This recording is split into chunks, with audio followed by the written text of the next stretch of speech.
Pretoria is promoting its growing solar industry with predictions the sun will soon contribute about half of all of South Africa's new power generation. This ambitious approach is leading to major opportunities for solar power companies, including those attending an investor summit called Powering Africa. Correspondent Daniel Ryntjes reports from Washington. 70% of the population of sub-Saharan Africa, or 600 million people, are without electricity. The organizer of this Powering Africa conference in Washington says the US business community has been missing an opportunity to get involved. I think the interest in US investors is slow, and that's part of the reason why we're here.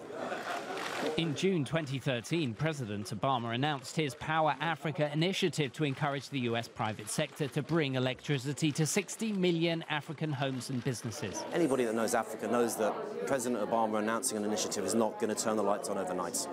18 months, 2 years, foundations are now laid. Now the investment will start to flow. One business from California, Solar Reserve, is already there, helping power more than 200,000 homes in South Africa at peak demand periods, using one of the country's most abundant resources.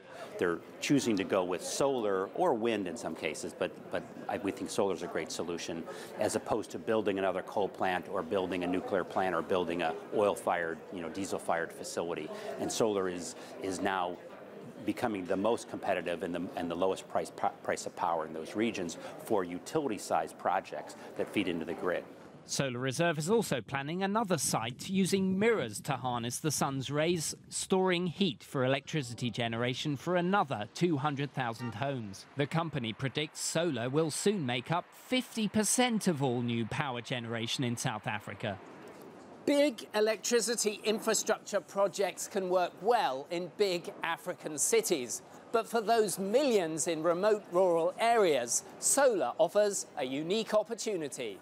Many solar projects now utilize the low-cost benefits of panels in another way, feeding directly into small communities that aren't connected to the grid. That helps cut down on the use of dirty and dangerous kerosene lamps and diesel generators, changing lives 1 kilowatt at a time. Daniel Ryntjes, CCTV, Washington.